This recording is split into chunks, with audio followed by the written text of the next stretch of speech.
Welcome to Mount Pinatubo, where you can experience this road trip adventure.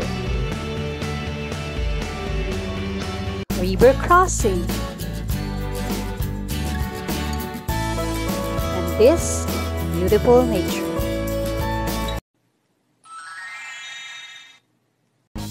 Hello everyone! Welcome to my YouTube channel. Kami ngayon ay nag-aantay sa van na susundo sa amin para sa tour namin sa Mount Pinatubo. Solo joiner nga pala ako dito guys, kaya first time ko lang ma-meet yung mga kasama ko dito sa pick-up area. Nakaalis nga pala kami ng Manila before 3 AM at nakarating kami dito sa Capas Tarlac before 6 AM. Reminder guys, dapat may dala kayong valid ID kapag kayo ay pupunta dito dahil may madadaanan kayong checkpoint before kayo makapasok dito sa Mount Pinatubo registration area sa Capas Tarlac.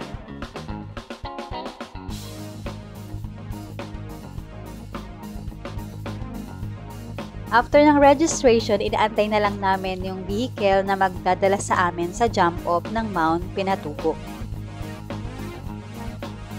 At eto na ang aming sasakyan guys, medyo sad ng onte dahil sa dami ng turistang nagpunta ngayon, naubusan kami ng 4x4 truck.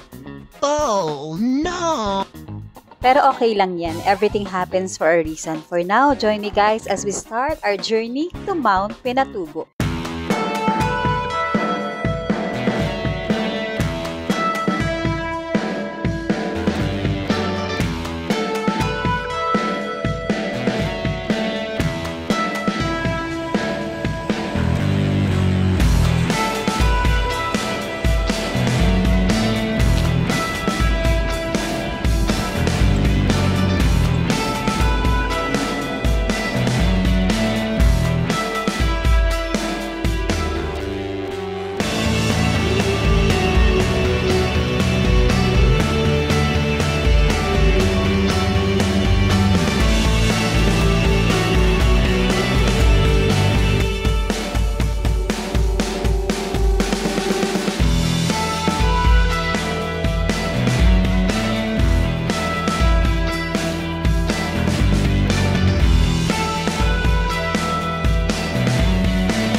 Hi guys! I'm back! Na-enjoy nyo ba ang road trip na iyon?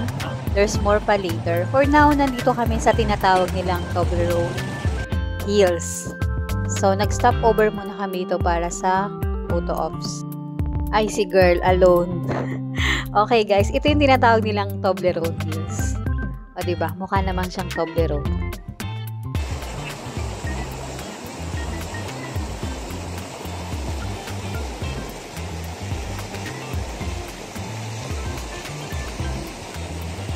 So, sila ay mga kasama ko rin sa tour na ito. Shout out sa inyo guys! Photo ops muna sa Toblerone Hills.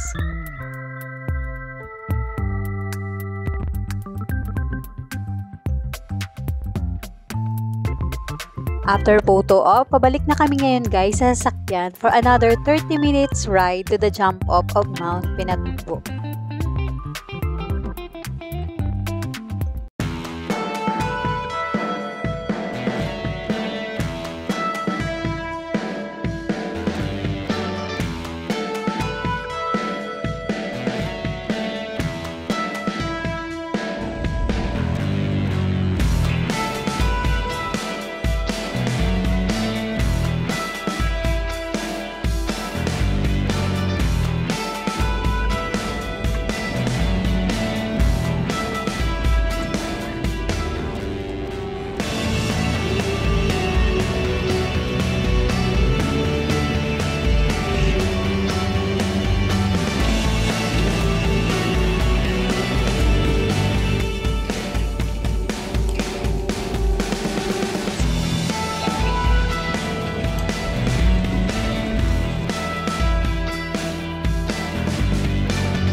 Hi guys! So this is the jump off area of Mount Pinatubo. Hanggang dito na lang yung mga 4x4 vehicle. From here, nasa 2 hours ang paglalakad papunta sa Mount Pinatubo crater, but depende pa rin yan sa pacing ninyo. May CR dito sa jump off. Mas maganda makapag-CR na kayo dito before kayo mag-start ng trek dahil mahaba-haba din ang lakarin papunta sa Mount Pinatubo crater. Simula na ng aming trek papunta sa Mount Pinatubo crater at habang naglalakad kami, i-share ko na sa inyo kung ano nga ba ang dapat dalhin o ihanda kapag kayo ay aakyat ng Mount Pinatubo. Number 1 ay trail food. Huwag kayong magpapagutom guys, nakakainit ng ulo yon. At number 2, syempre kung may food, dapat may water, at least 2 liters guys. Sa case ko, ang ginawa ko, yung 1 liter lang yung dala ko sa trek, yung isa ay gamit ko sa biyahe. Number 3, magdala kayo guys ng pamproteksyon sa sikat ng araw tulad ng sunscreen at sombrero. Number 4, magdala kayo guys ng tube mask, pamproteksyon sa alikabok lalo na kapag kayo ay nakasakay sa 4x4 truck. Number 5 ay trekking pole, pero yan ay optional guys kasi sa case ko at nung kasama ko yung dala naming trekking pole hindi naman namin masyadong nagamit. Number 6, sa footwear naman guys, you can wear trekking shoes or sandals. May mga river crossing sa Mount Pinatubo kaya possible na mabasa ang inyong shoes or sandals na suot. Number 7 ay raincoat guys kasi napaka-unpredictable ng weather kaya mas okay na rin na tayo ay laging handa. Number 8 ay extra clothes at ang last ay number 9 ay toiletries.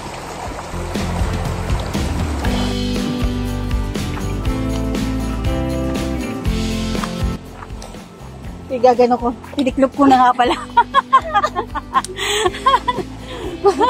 Sabi ko, pagkat ng tuhod mo. Sa'yo, toothpick na nang dali.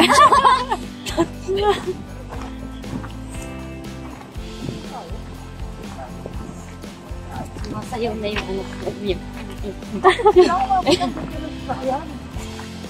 oh, kaya naman pala eh, no?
Layo ba?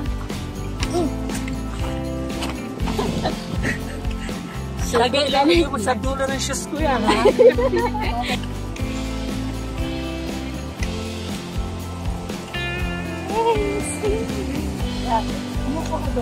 Oh my God! Pag sumali ako sa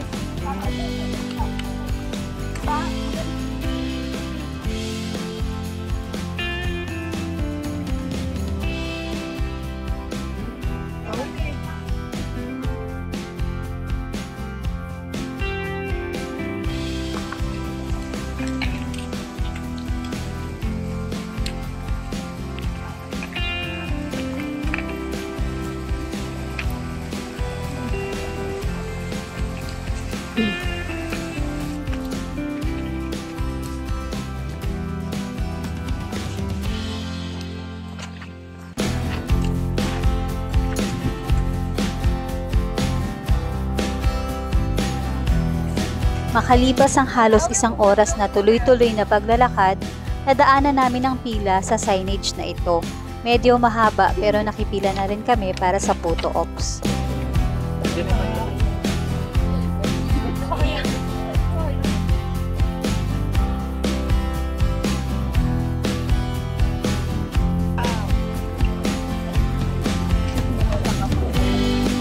Girl, dito ka.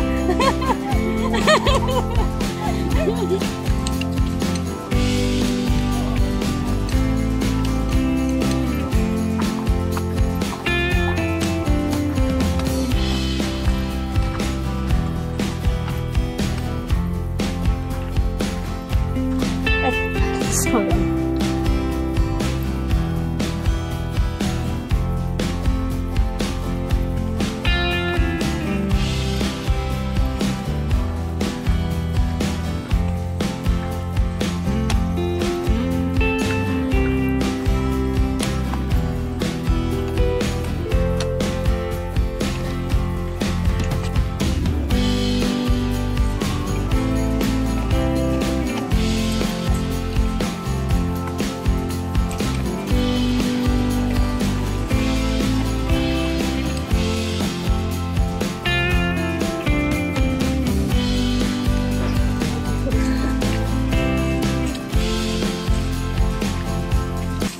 "100 meters na lang to Crater View Deck." Ang lapit na, kaso na traffic pa. What?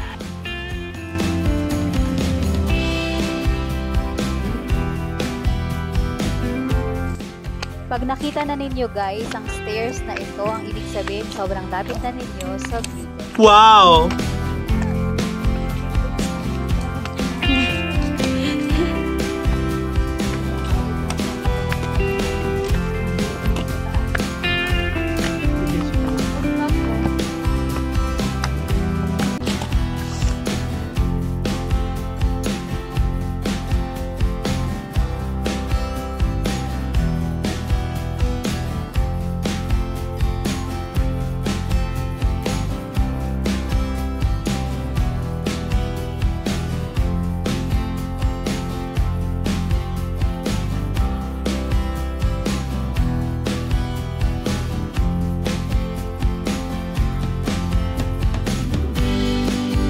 "11 AM nang marating namin ang view deck nitong Mount Pinatubo. At ganito karaming tao ang aming naabutan. Napakahaba pa ng pila doon sa Welcome to Mount Pinatubo signage sa view deck, kaya naman nag-decide kami na mag-lunch na lang muna. Tama kayo sa vlog. Di ba ng sea of crowds? Gusto nyo ba yung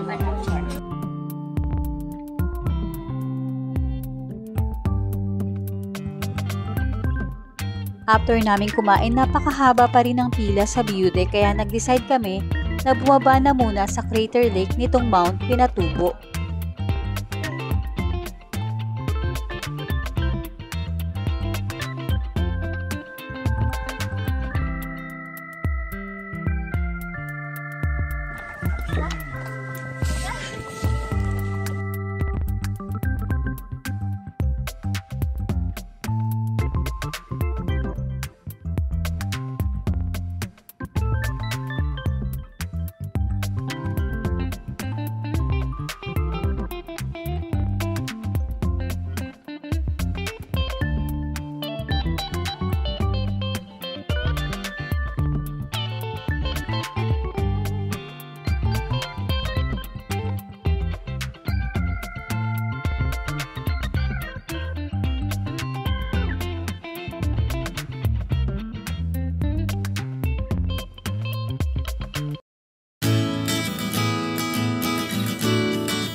Flex ko lang guys ang aming drone pilot / tour coordinator for this tour na si Glenn from Dare to Explore PH.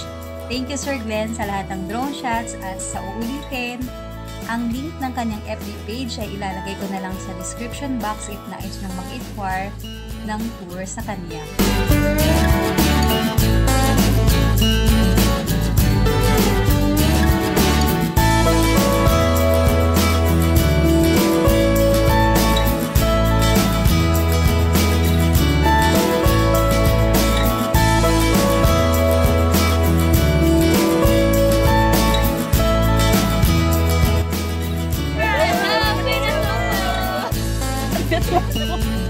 Get! Welcome to my vlog! Hi! How are you? Where are you from? Sige. Hello, ma. Hello from La Union. I know. Iba yung garyo.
At 29 and I find myself wondering what did happen to the last 10. I ran away with my life, fast forward, never turn back again.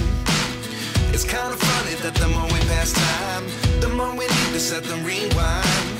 And 19 was the year I had to leave you, but now I'm seeing all the signs.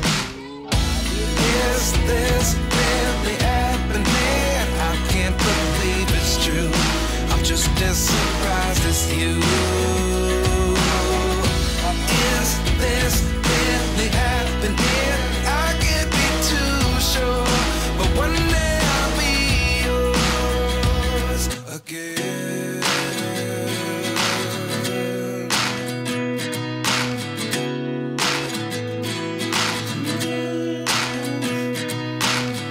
Life lessons come one in a dozen. The other 11 give something from nothing. Hi guys! So kami ang nagsara ng Pinasubo. Napinagalitan din ng pagkasambales. Na nagalit yung thank you po sa mga guide namin na pinagpasensya kami.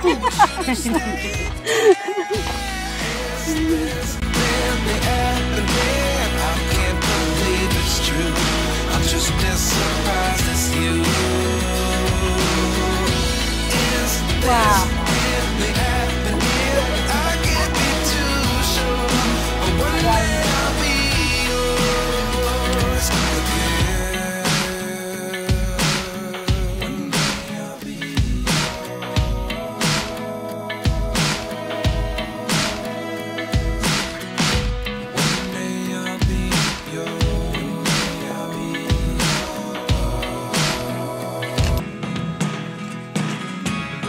never really know what's going on.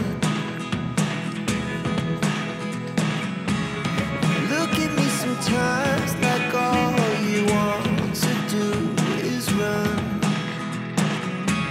Hear me out, hear me out. It's all the things you never show.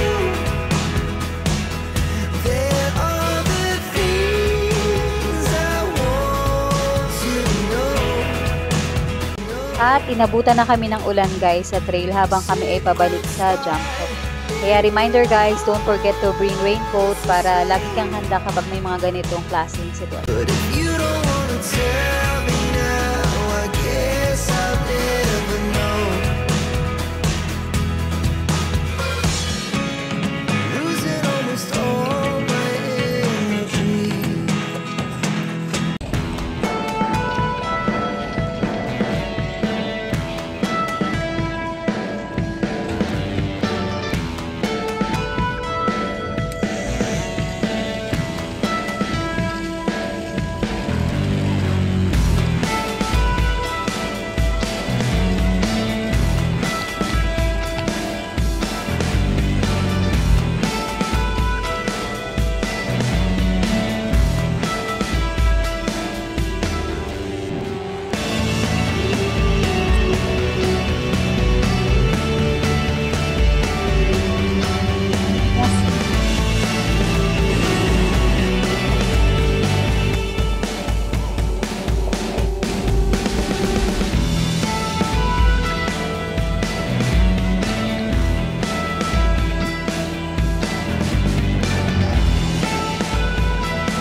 And we're back at Kapas Tarlac at dito ko na rin tatapusin guys ang video na ito. Thank you guys for watching. Don't forget to like and subscribe and see you on my next vlog. Bye! Never